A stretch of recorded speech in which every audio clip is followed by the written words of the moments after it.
Policies and procedures. Some of you had a chance to read it, some of you haven't. If there are any proponents, we might hear from you first. I'm going to go out on a wild limb here and think there are none, but we'll just hear from anybody in any order, and we'll start now. Chris, do you want to speak? Well, before I say, usually if you're asking for proponents and opponents, you have a motion on the floor to adopt the policies and procedures. I don't know if that's necessary. Well, I mean, okay. No, that's fine. Okay, your point's well taken. We know that's ultimately what's going to happen. Yeah, yeah. And I don't know if we get some public comments, there may be some adjustments. We just want to get everybody's input and make that work. So, with that, if you do want to talk, I'll start the timer. And you need to give your name and address. Chris Pierce, 12912 First Avenue. I'm the executive producer of Viewpoint Saturdays at 10:30. I thank Dean Miller for giving me a copy this late last week so I could take a look at it and I could prepare. There's a theme to what I talked about earlier, and there's going to be a theme to what I talk about now. First of all, I guess I'd like to share my frustration with the board. Before these new policy procedures, Viewpoint was a Priority 1 program. We are now a Priority 2 program. The only difference is that I produce outside the KPAO studios, not in the studios. That's the only difference between the two. But yet, that small difference means a lot. Like I said, we came from Cox Studios. That's where we started. And then when Cox decided to close, we had to make a decision of what we were going to do. We decided to do whatever it could and continue to produce new programming for KPAO, for public access, which meant we had to find equipment, which meant we had to find a place to tape our show. That was a lot of work, I'd love to be in the studio. The problem is with the studio comes a lot of restrictions. And those restrictions we already talked about earlier, the 90-day embargo, the training needed, and the costs involved. The other thing, throughout this document, if you look from starting at 3.2 and throughout, you see a lot of language about discretion. That CTAC and its representative has discretion over a lot of decisions. We thought that was apparent because when I got cut to a half hour, the way I found out was I happened to call Jim Nelson on a Friday afternoon about a question and thought, oh, by the way, tomorrow your hour show is going to be stopped at 28 minutes, starting at the end. We've seen my show. I also have closing credits. I have an introduction. I have a true production studio. That's how I found out I got cut to 30 minutes. Before that, I thought that he had discretion because he said, Chris, we know that you do production in advance. I can give you through October. Well, evidently that discretion that is in this document many times, sole discretion to make decisions on who will get programming time and who won't. I think that if you are allowing yourself discretion, if you're allowing your staff that discretion, let's give them discretion on quality programming to whether or not to give an hour. And the reason why I say an hour, it's hard. I'll be honest, I'm probably one of the 6 he's mentioned that hasn't transformed to a half hour yet. My program is very difficult to do that the way we do it. We do it in one sitting, and we're used to being an hour this entire time. But you're giving an hour, or close to it, to the live programming on Mondays. Why are they better than I am? I'm not saying they are or not, but they're given the opportunity to broadcast an hour live where I am giving you a finished product and I'm giving you the correct file, and I want to go through that here in a minute, the correct format to where Jim and Chris don't have to do anything in my program. They download it on my thumb drive, they're done. There is no conversion. We work very hard for discretion so that I can continue to bring quality programming that I feel that I bring. This document has that ability. I think we should expand that and talk about, it even says by person or by show, to use discretion on who will get what slot. I think the rotation in section 4.1, I think there needs to be an exception. I don't have a problem with rotation. But if I have a show that has a proven track record at, let's say, 10:30 on Saturday morning, and I have a great viewership, and I can prove that to the board, I can prove that to CTAC, why should I have to rotate? Why would you want to get rid of a winning combination? If you've got the right program at the right time and you can prove your viewership, and CenturyLink and Cox can help us with that, why should that program be forced? I'm not Priority 2.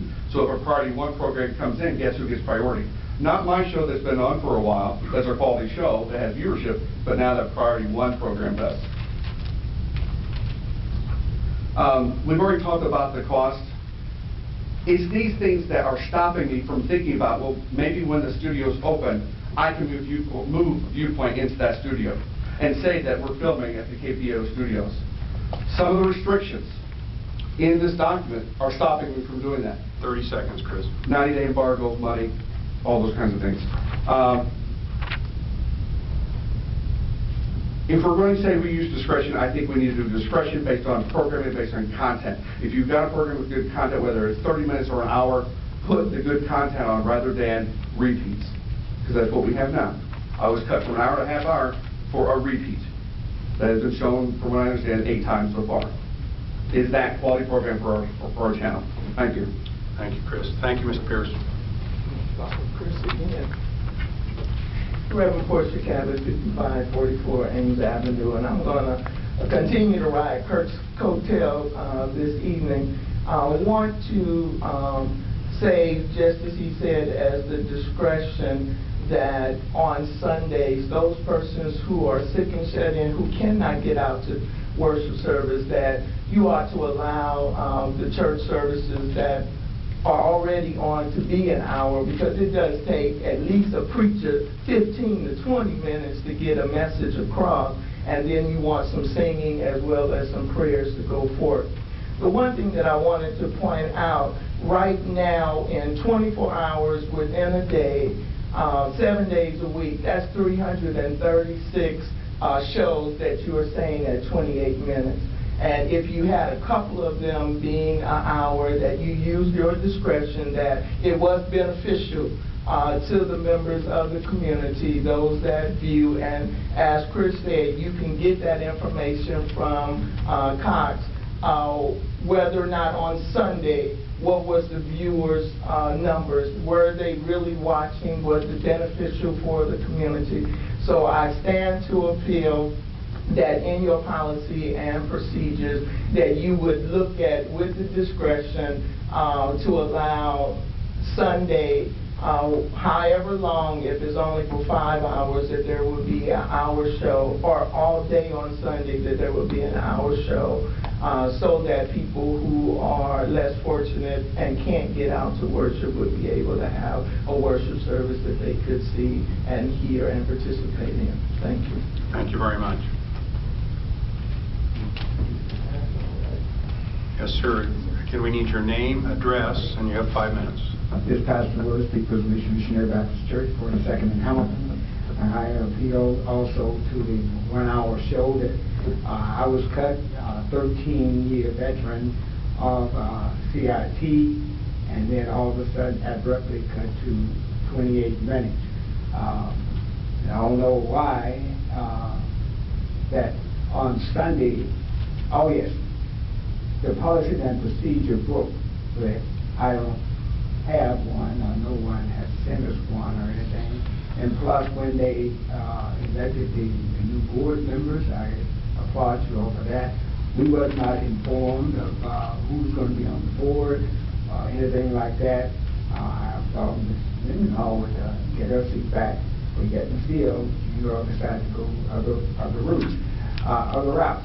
But I stand here to applaud Chris and also Dr. Cabot, because on Sundays it's very important for the sick and shut in. It's very important for those who work on Sundays and off Sunday night. We have members who can't even come to church that pay their tithe, and they don't get this. Now, when they have prayers be cut 5 minutes and boom. Like you said, ministers only get about 20 minutes. And I think it's really absurd for us to cut off Sundays, 30-minute services that is going to help the community. And I'm pretty sure many of you like to hear a pastor say something good about you. And what I'm saying is, give Sundays that hour, give churches that hour back, because it's very important. Those in the hospital, they sneak and watch TVs after 10 o'clock. And then I know that after 10 o'clock, we are on. And see, when we don't get that feedback, and the meter just going off the chart, and all of a sudden, abruptly, get cut off, and then right after that, you got a bar scene coming on. Now, a person who is sick in the bed, he'll probably get up and start cursing. But what I'm saying to you all, give us that hour on Sunday. There are shows coming on Monday through Friday at 30 minutes a day. That's 2.5 hours. But on Sunday, give the service to the Lord. That's all we ask for. Thank you very much. Amen. And if you all can give me a policy and procedure book, I appreciate it. Thank you. Anyone else like to make a comment? The agenda item is policies and procedures. We need your name and address again for the record, please, ma'am, and you have 5 minutes. My name is Joan Costello. My address is 1936 South 62nd Street, and that's Omaha 68106. And I was going to read another letter. I was asked to read another letter that Linda Ryan had written to you, but since it's much longer than the other, and I barely made it 5 minutes in, I won't try that. But I would like to bring out some points, and especially this point about the time limit on a program. And she specifically mentions Ernie Chambers' call-in program, which apparently has been taken off it's not on anymore, I guess. But I just think of 28 minutes, how quickly that goes, and especially if you have a program like Ernie Chambers where you have call-in. I think they're really being, the public's being very deprived of a lot of information. And I know I've learned a lot from Ernie Chambers just watching this program. Another thing that she mentions is the programs that are on. Apparently there are some programs on that are they're like ads for different businesses. Now I cannot speak to this myself, but she does mention this, and maybe they're just fill-ins, but she apparently is mentions those. And she also mentions that the scheduling in the World Herald for people who would like to know what schedules are on the public access. She says that Ernie Chambers are still scheduled on there, but he's not on. So she would like to see the proper scheduling on the in the World Herald or in wherever else they schedule them for the public to have proper access to what is actually on. She also wonders why the CTAC board meetings are not televised, and she just wants to mention that also. And I would have liked to have read the letter. It would be a little more informative to you than my giving it to you, but you have received this letter also from Linda. And one complaint that she had was that she had not received any response from any of the board members to her letter, which she would have liked to have heard. She did get a response from and I'm sorry I don't have it available here, from someone, but it was not a board member. And she would appreciate, you know, if she does have a lot of issues to present to you all, it would be nice to get a response. I know I would like some kind of response, and not just by somebody else that really is not involved in it. And and this letter that I would have read, it was dated October 23rd, 2013. So you may still have that on file, so you might want to look back at it. So that's kind of a overall review, and I didn't get a lot of time to review it, but I think some of the issues have certainly been brought up, and I think the biggest thing would be the time that is allowed for this program. So thank you very much. Thank you.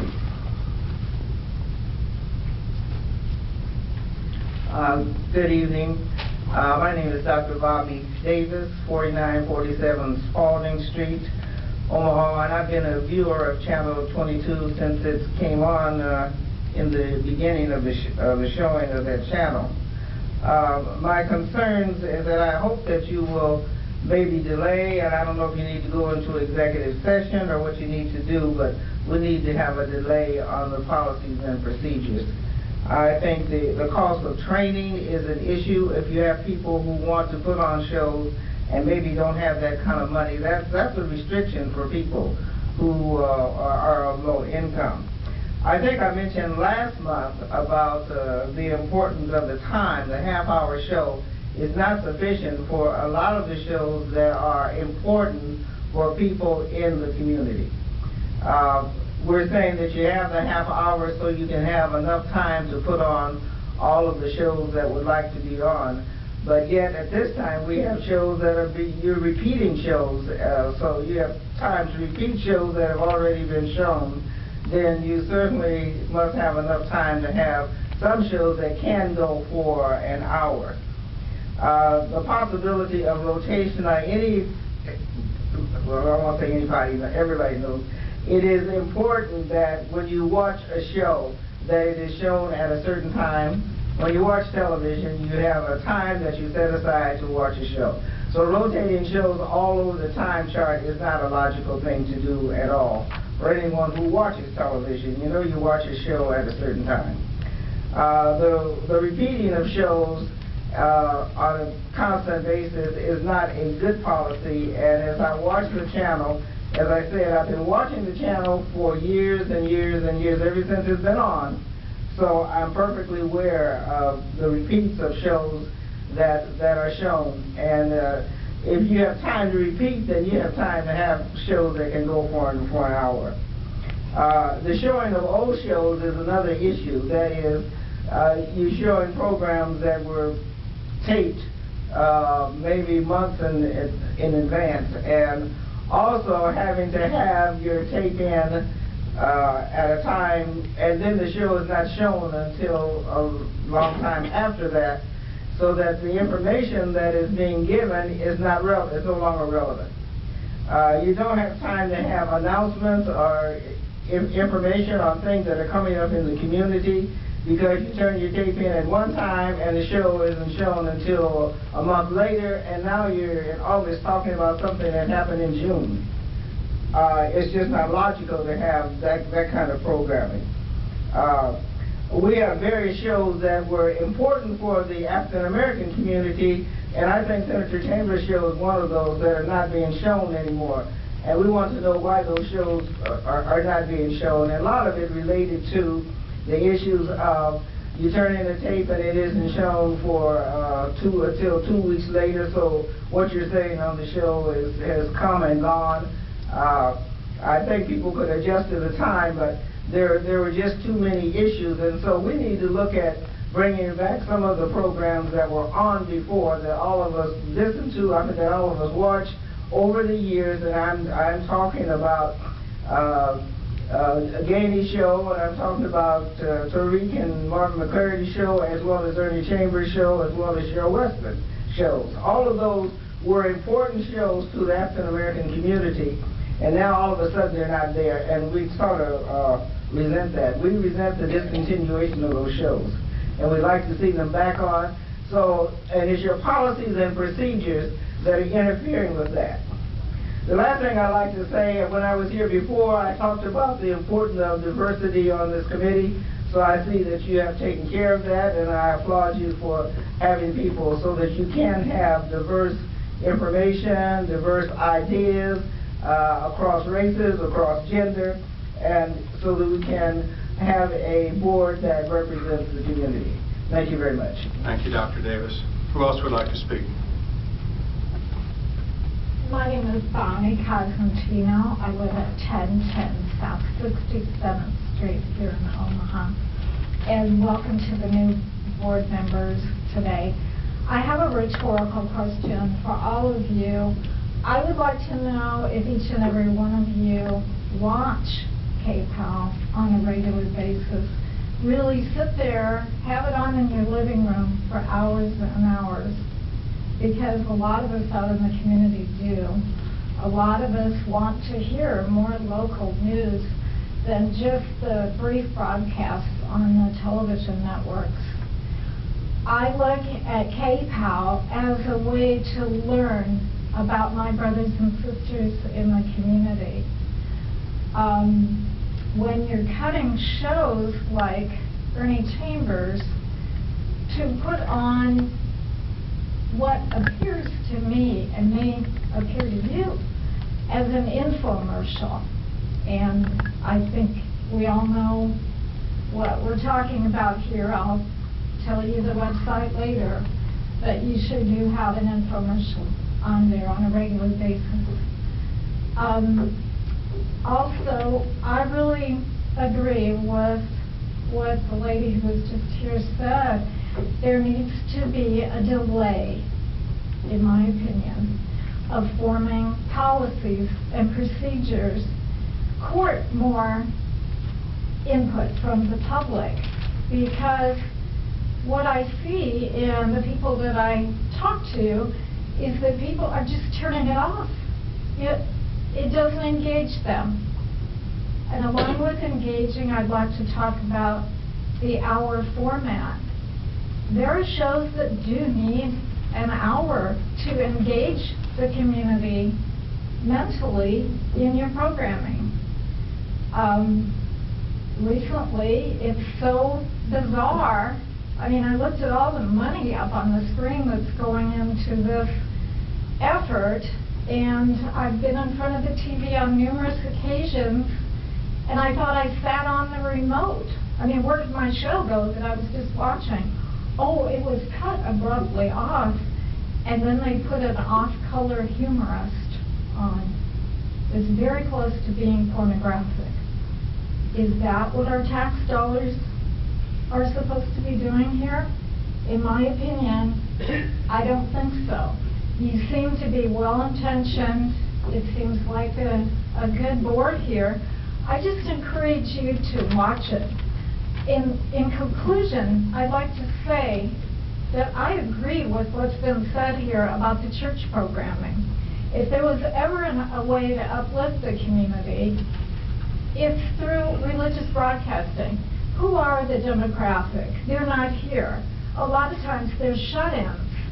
Recently, I became aware that a lot of the people who are impeded in travel actually dress up to go in front of their TV and watch the religious broadcast from a church that they know. Psychologists are studying this and saying this is the best thing in the world that they could do, because they're maintaining contact with their community. They're establishing the same routine that they had before their infirmities arose, and they're maintaining a place in the community. They still tithe, they still remain active with that church. I'm unable to attend a lot of churches, but I get a real feeling from the community watching these broadcasts, even though they've been truncated lately, about what's going on in other churches.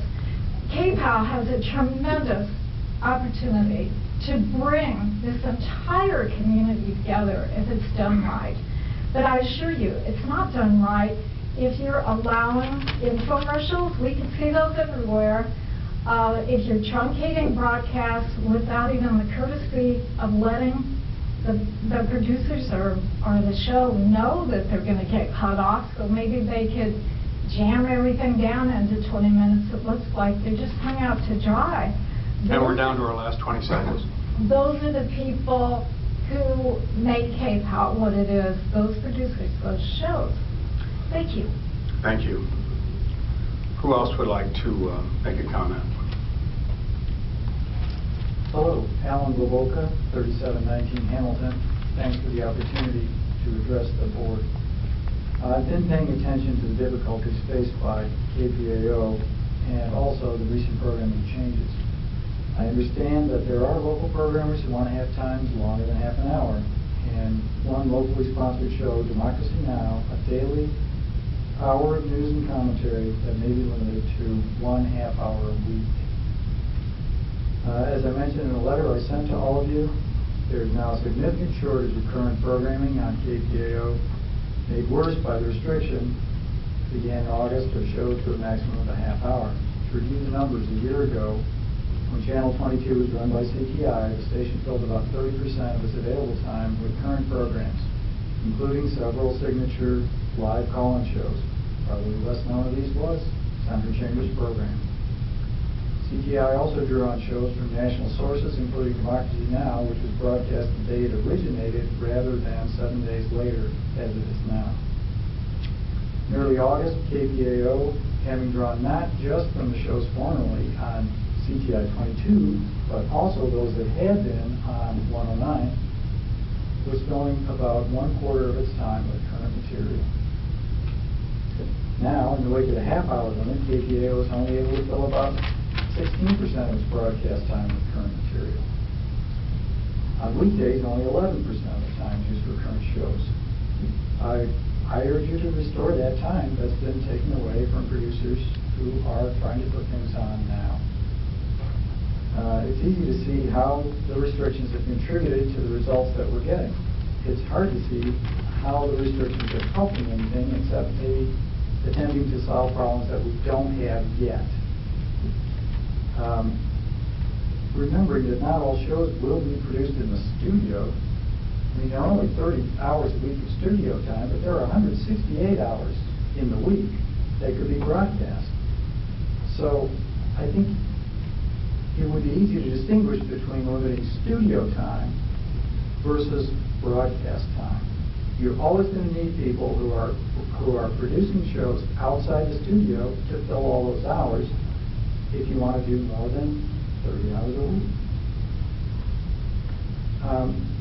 It's easy to see how the restrictions could be lifted now and reimposed later when they're actually needed, because there's so much of a demand for time on the station. I would just ask you to please only impose regulations on this market when those regulations serve some greater good, somehow protecting you both.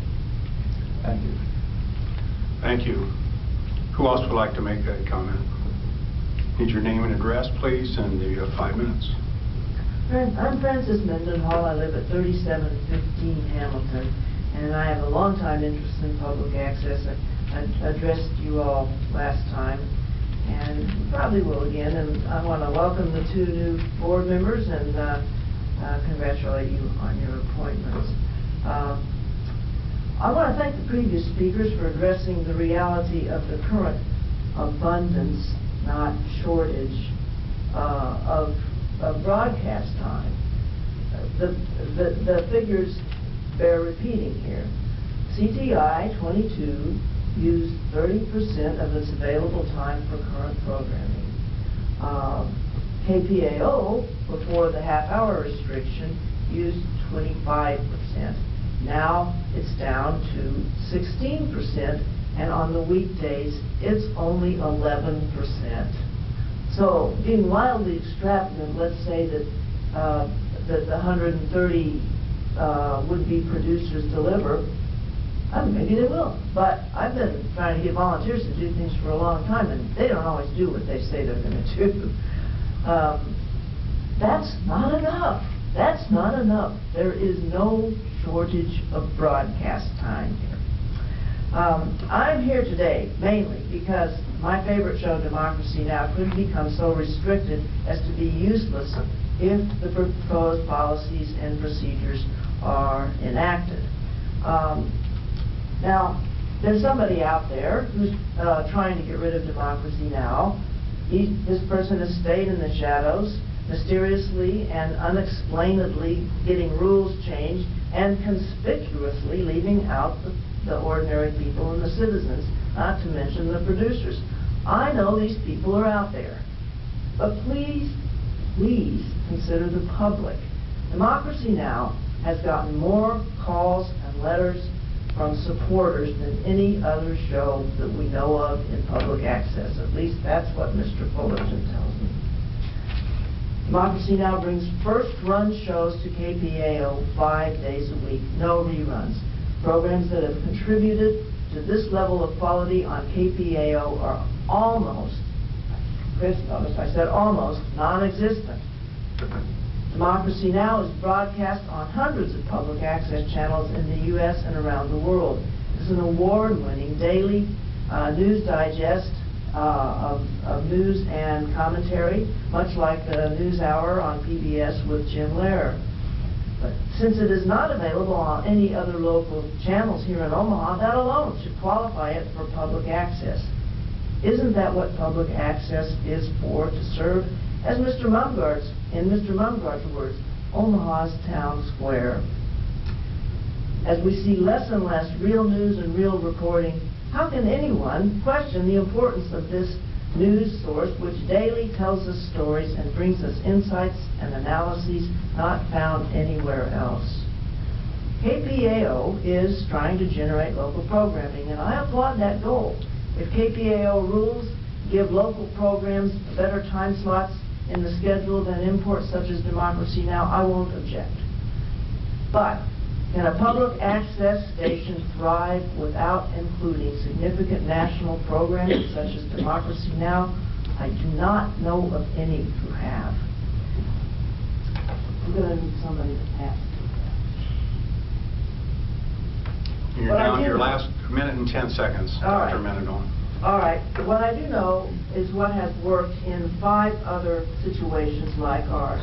And those 5 situations, I put a report of the schedules in those handouts. And I would like to tell you about those 5 public access channels. Because they're not people we can't emulate. They're not New York, Chicago, or Minneapolis. They're not Berkeley. They're not Burlington, Vermont.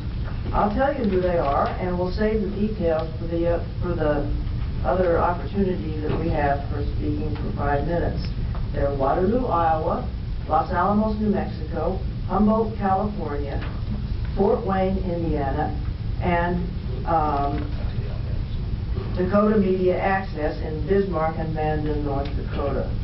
They are thriving, and all of them have Democracy Now! As part of their lineup, and none of them regret it, because I've talked to them. So, I will your 5 minutes is now up, Dr. Menadon. Go ahead. I'm trying. That these stations have had similar problems to ours, but they love Democracy Now!, and they're not bastions of liberal enclaves. Now, when a station starts up, they need fundraising. We're well over 5 minutes now, Dr. Menadon. I'm sorry, we'll have to stop. As you know, we have a regular public access time, and you may be able to work some more comments in at that point. I hope you will oppose the changes that could ruin Democracy Now! On this channel. Who else would like to make a comment, again, specifically on policies and procedures? Okay, first of all, do I need to give Yes, a name? we do. Yes, sir. We need your name and address and any Okay, connection with cable TV, and you've got 5 minutes. 7431 Pasadena Circle. First of all, I'd like to object, and I believe almost everybody in here would like to object to this. And especially on the Sunday lineup. I feel as though actually Sunday should be for religious purpose, all of it. Okay. The other thing is about the live. You're only going to go, what is this, 5 hours on Monday? Oh, that's right. You can't answer the question. I'm sorry. Anyway, the 5 hours, I believe it's 5 hours on Monday. You can go live almost any day of the week, and you can do it remotely. It doesn't necessarily have to be in the studio. And how that can be done is through like Skype, where you can go from Skype, Ustream, live stream, Justin TV, any of those you can do live, and that's remote, and it doesn't cost thousands of dollars. It's just by computer. You can actually use an iPhone and connect to your iPhone and send it directly back to the studio. And those are some of the things that, as a board, you should look into. And you don't need a lot of people just to be able to do that. So people who want to produce programming and maybe produce some live programming, say like soccer games, baseball games, little league teams, you know, there's all types of different things that public access should be available to. And you can do that live, and those parents would appreciate it. Okay, that's all I got to say. Okay, thank you. Who else would like to make a public comment? Okay, we need your name and address, any affiliation with cable TV. You have 5 minutes. Thank you. My name is Mark Welsh, 5611 Howard Street, Omaha, Nebraska. I'm the programmer for Democracy Now! Thank you all who spoke well of the show that I'm in charge of. I don't know that I need to go into why our show is so great, but it is, and I hope you'll watch 30 minutes of it at 4 o'clock, Monday through Friday, unless you change the policy today, when you will be able to reap the benefit of watching the whole hour of our show. As someone else mentioned, you need outside people to produce these shows. You cannot rely on your studio. You simply don't have a big enough studio staffed long enough to produce 336 half-hour shows every week. You just can't do that. So how do you fill the time? You don't want to have these repeats every day. Multiple times in one day, I see the same show. It's boring. People are turning off the station. They're moving on. If you had something that was newer or new, even if it was an hour long, people would stay on that station and they'd watch the next show, and they'd watch the next show. And that's what I think you really want to have happen to promote community access TV.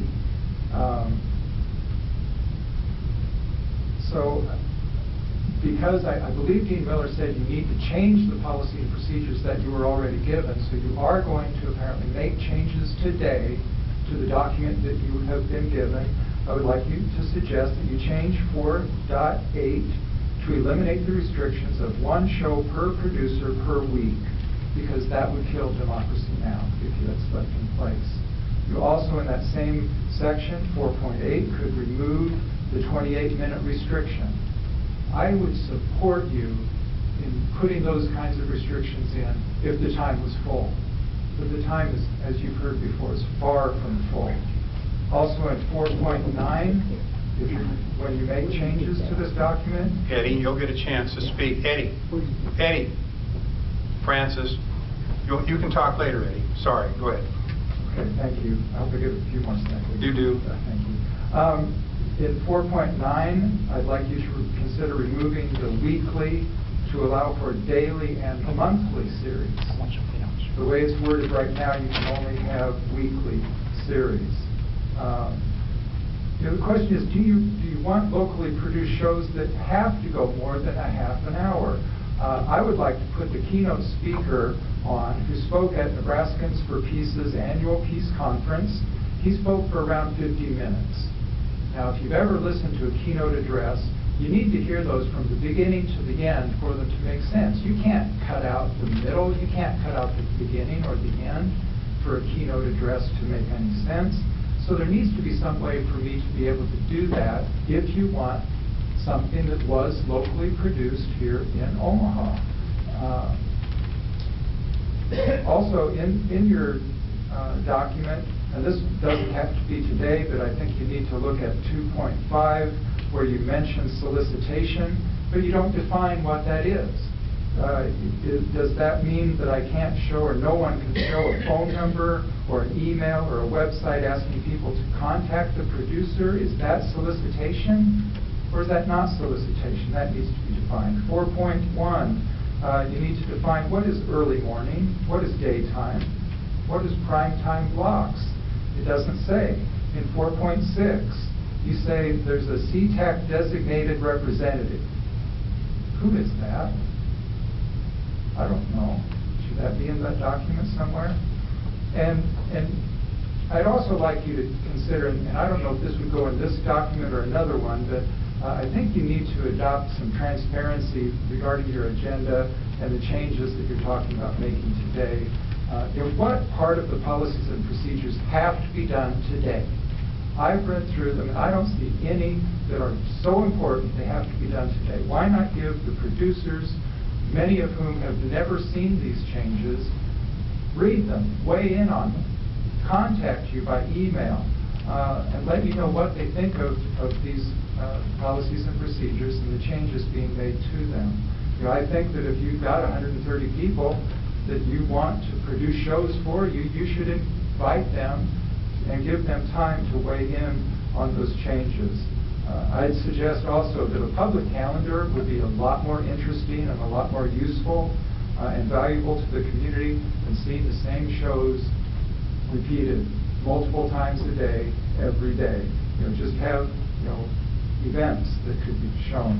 And you are losing... And Mark, you're down to 15 seconds, and that's with the added time. Thank you.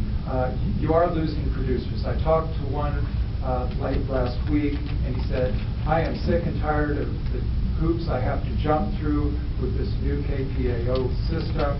I've just produced my last show. Thank you. Thank you, Mark. Who else would like to make a comment?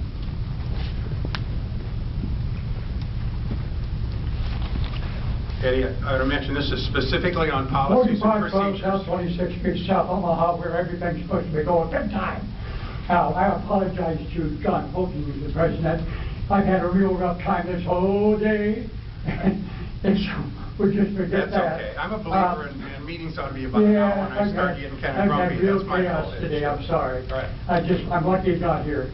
But I just want to point out, this is just on policies and procedures. The whole problem situation, I'm 100% behind everybody here, and it's hard to say that. I'm 100% behind everybody, the new people, but I know you guys are doing what you're trying to do. I know I'm a producer, director, and I know that it's when you're getting something new, and a lot of people, you know, got different thoughts, and it's hard to get rid of them thoughts, because there's always the devil there. I already told you I was a preacher, so you might as well know what I said. And the devil is there to stop good things. But the Lord's there to come in. And all I'm going to say is that I put jazz on the green for nothing, because I believe that it's something,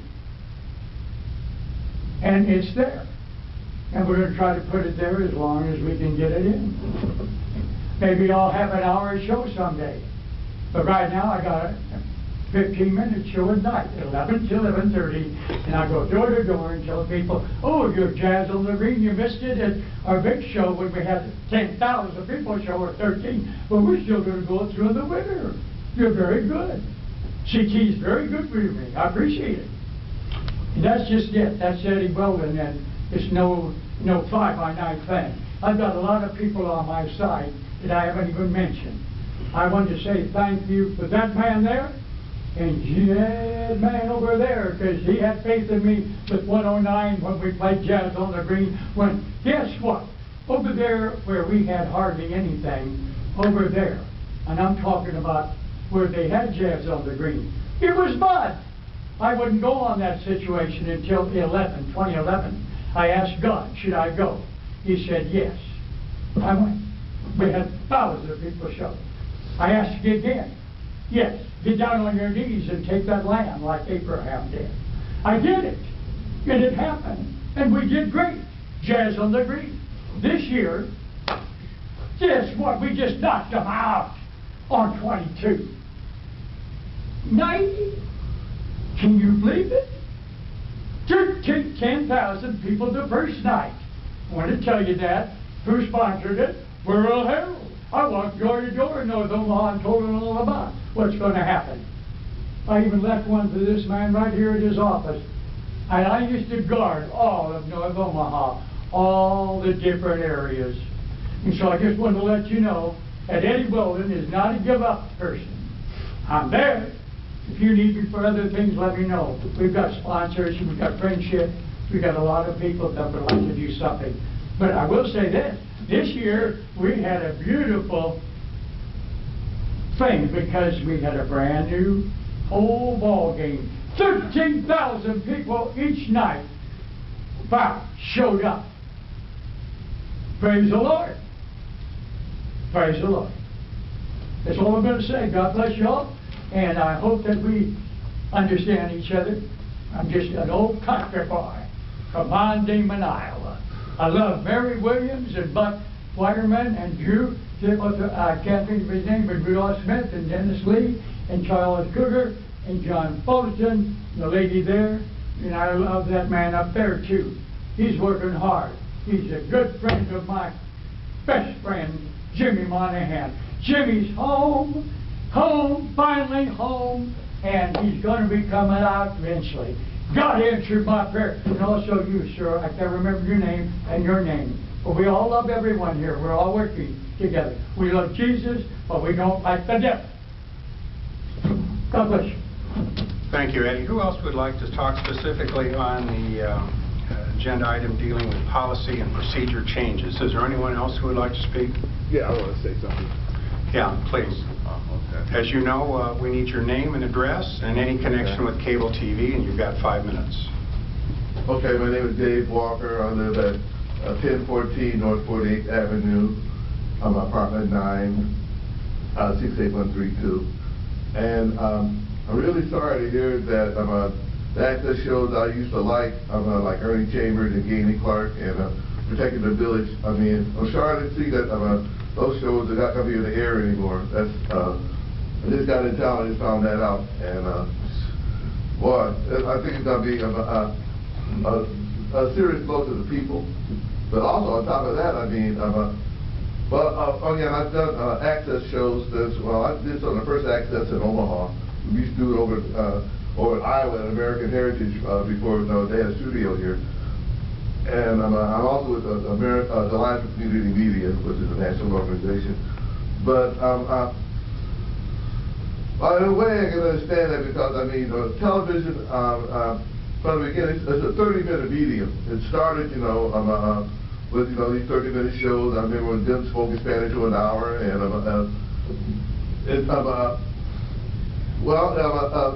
we thought anything more than an hour, should be in Hollywood.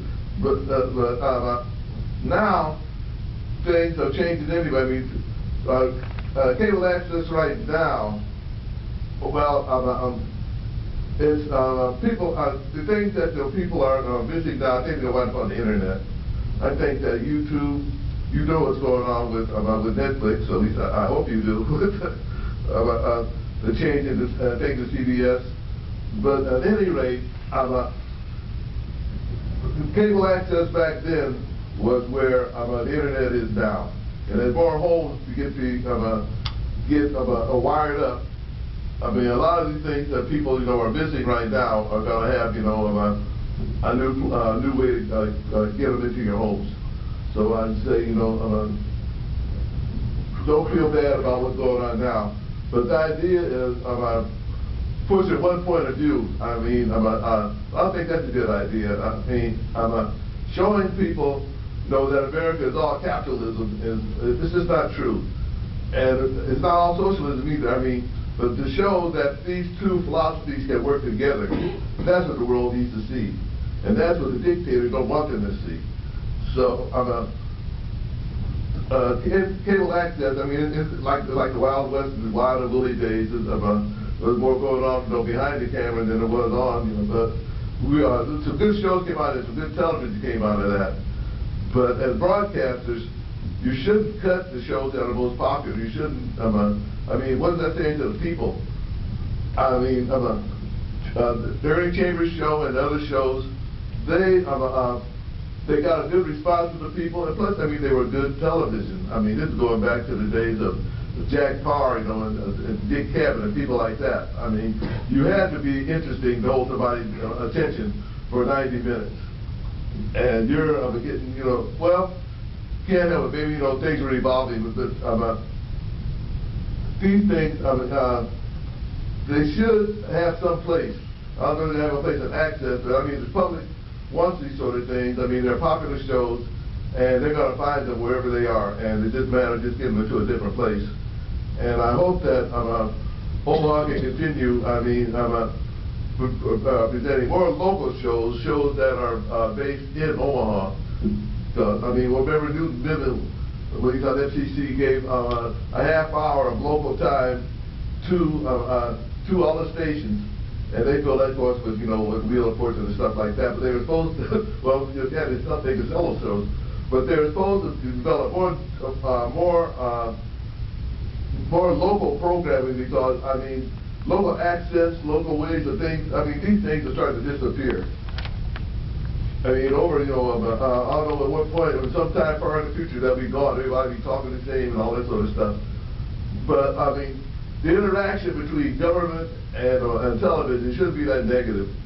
I know on the show I did on Omaha Blues, we invited Congressman Savienzalo to come on, and graciously enough he came on, and it was a really, really nice half hour. It was 28 minutes, but the reaction to see, you yourselves should get more involved in this and see what's going on. 15 seconds. Oh, okay. Okay, well, thank you for your time, and I hope things go well in the future. Thank you. Anyone else like to make a public comment, again relating to policies and procedures?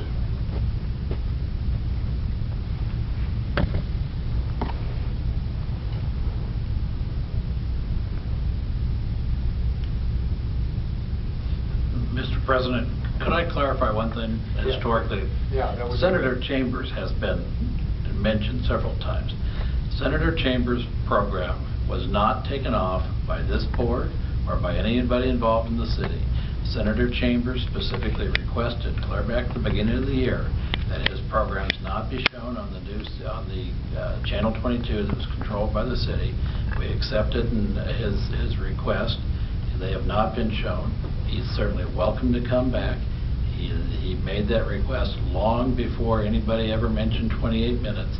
And any suggestion that either the 28-minute rule has forced Senator Chambers off, or that this board or the city of Omaha had anything to do with his request to be taken off of the program, off of the channel, is completely inaccurate.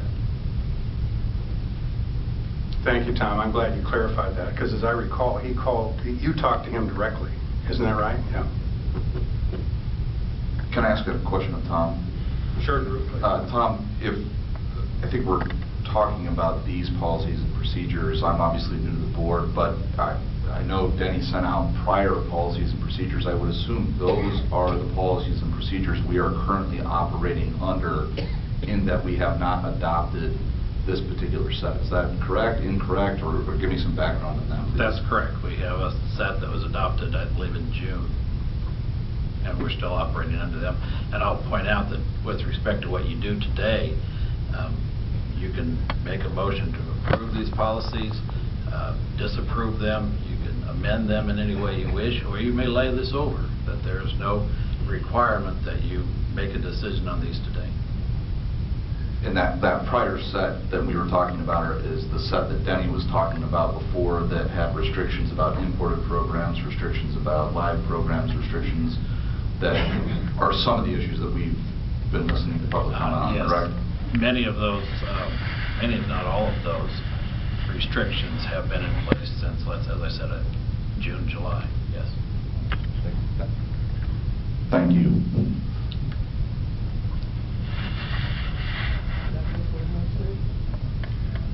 Can I ask one more thing, or say one more thing?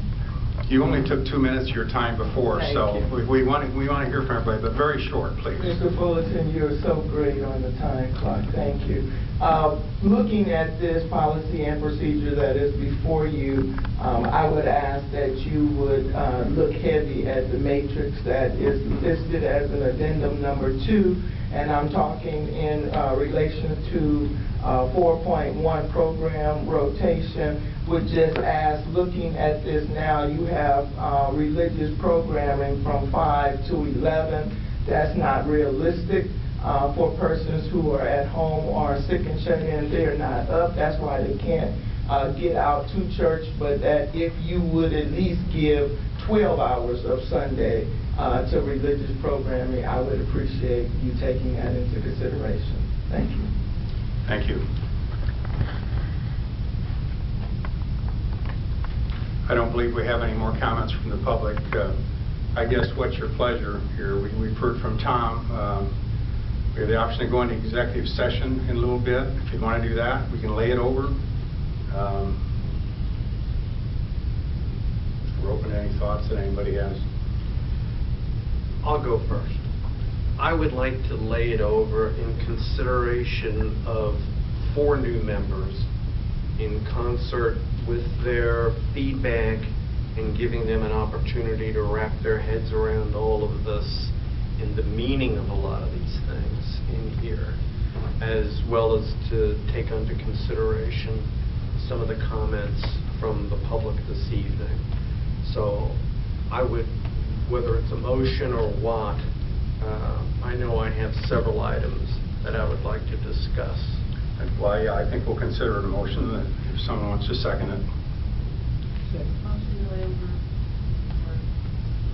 For the next meeting, it's a short meeting because instead of 4 weeks, it's only 3.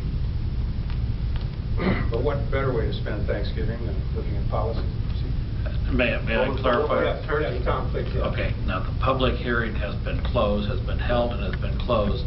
So the only thing that's being held over is the board consideration, and you would not have public comment again next meeting. Right. Thank you. Yeah, thanks, I understand that, but my mindset is to give our 4 new members an opportunity to absorb all of this, as well as some things that I'd like to discuss. And so if I just want to clarify, if you do hold it over, what we will do is we'll put it on the agenda for action, but no public comment.